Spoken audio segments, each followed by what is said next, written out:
ആഗോള കത്തോലിക്ക സഭയുടെ പരമാധ്യക്ഷനായി തെരഞ്ഞെടുക്കപ്പെട്ട ലിയോ 14 2 പതിറ്റാണ്ട് മുമ്പ് ദൈവത്തിൻ്റെ സ്വന്തം നാടായ ചേർത്തലയിലെത്തിയിരുന്നു. അഗസ്റ്റീനിയൻ സഭയുടെ സുപ്പീരിയർ ജനറലായിരിക്കുമ്പോഴാണ് അദ്ദേഹം കേരളത്തിൽ എത്തിയത്. അന്ന് അദ്ദേഹത്തോടൊപ്പമുണ്ടായിരുന്ന ഫാദർ സാജു അഗസ്റ്റ് ചേരും.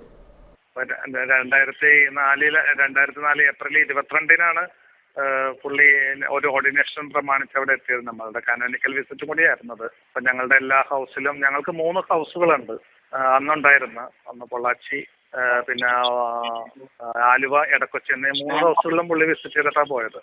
അന്ന് ഓർഡിനേഷൻ നടന്നത് നമ്മുടെ കത്രക്കടവ് സെന്റ് ഫ്രാൻസിസ് സേവർ ചർച്ചിലാണ്, കലൂരി. പിന്നെ ഞങ്ങളുടെ മോണസ്ട്രി ചാപ്പലിലും കുർബാനയിലിട്ടുണ്ട് നമ്മളുടെ എടക്കൊച്ചി സെന്റ് ആന്റണീസ് ചർച്ചിൽ.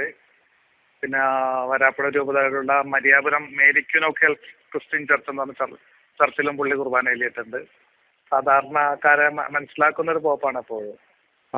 എല്ലാ കാര്യങ്ങളിലും എപ്പോഴും ഒരു സിമ്പിളായിട്ട് നമ്മളോടൊപ്പം ഭക്ഷണം കഴിക്കുന്ന, നമ്മളോടൊപ്പം ഒക്കെ കുർബാന കോൺസ്ലബന്റ് പോലും നമ്മളോടൊപ്പം കൂടുകയൊക്കെ ചെയ്യുമായിരുന്നു. ഒരു വലിയ പ്രിവിലേജാണ് ഞങ്ങൾക്ക് കിട്ടിയേക്കുന്നത്. അഗസ്തീനിയൻ സഭയ്ക്ക് കിട്ടിയ വലിയൊരു അനുഗ്രഹമായിട്ട് എടുക്കുന്നതിന്. 2003 അദ്ദേഹത്തെ കണ്ടിരുന്നു ഞാൻ എൻ്റെ ജൂബിലി പ്രമാണിച്ച് ഞാൻ റോമിൽ പോയിട്ടുണ്ടായിരുന്നു. അപ്പോൾ പുള്ളിയോടൊപ്പം ഞാൻ ഭക്ഷണം കഴിക്കുകയും കുർബാനയിലേക്ക് ചെയ്തിട്ടുണ്ട് അവിടെ.